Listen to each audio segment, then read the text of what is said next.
People in western Japan are dealing with tremors after a powerful quake hit the area on Friday afternoon. The magnitude 6.6 quake hit Tottori Prefecture just after 2 p.m. It registered 6- on the Japanese seismic scale of 0 to 7. We're over the town of Yurihama, above the playground of a junior high school. We can see about 50 students who've evacuated the building. I was on a bridge when the quake struck. I've never experienced such a jolt and was shocked. I was in bed when the tremors hit. The shaking lasted quite a while. More than a dozen people were injured. Electricity is back on after supply to more than 50,000 households in the prefecture was disrupted. Some bullet train services were suspended. One of the trains made an emergency stop in a tunnel. Local airports canceled some flights. The scope of the damage became clearer from the air.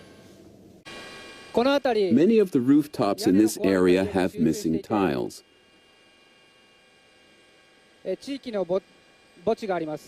Here's a cemetery.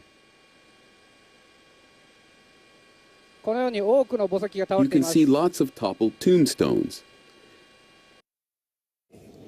Officials are warning of increased seismic activity.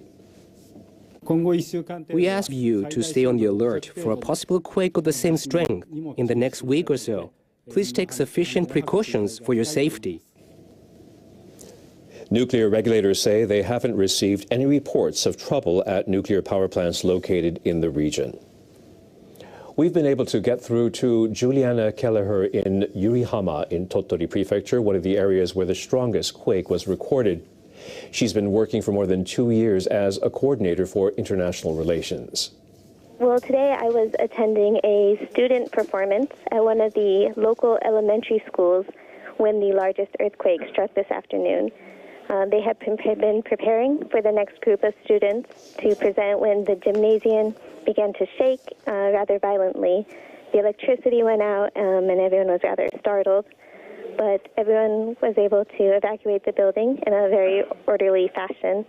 They had us all gather on the sports field outside, and we waited for more information. At that time, we learned it was, on the Japanese seismic scale, a little less than a 6, and as well as the good news that there was no tsunami threat, which was a blessing. And it was also nice to have all the parents and children gathered in one place. Currently, the aftershocks are still continuing from time to time, and there have been reports of damage to buildings and rooftops in the area, especially on the older buildings, as well, of course, the items falling off of shelves, as you would expect in this situation. But fortunately, there have been no injuries reported here in Yurihama, and only a few minimal injuries reported in kind of the neighboring towns and cities. So we're all very thankful for that.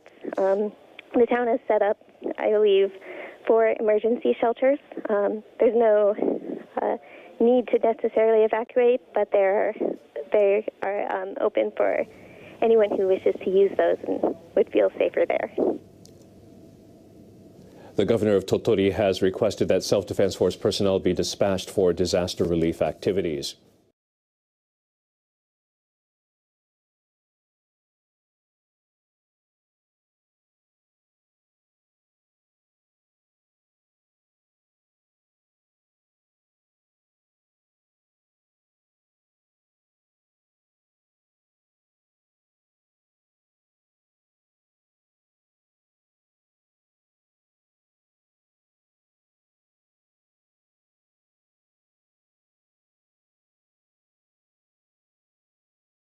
Last week, a fire at a Tokyo Electric Power Company substation left more than 500,000 households in the capital without electricity.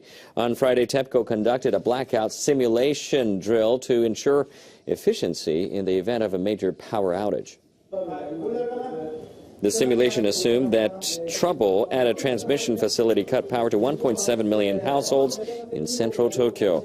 10 employees took part in the drill at TEPCO's training facility. 4 other participants were technicians who had actually responded to last week's outage. The team reviewed contingency plans and coordinated with transmission facilities to identify power supply routes to use during a critical incident.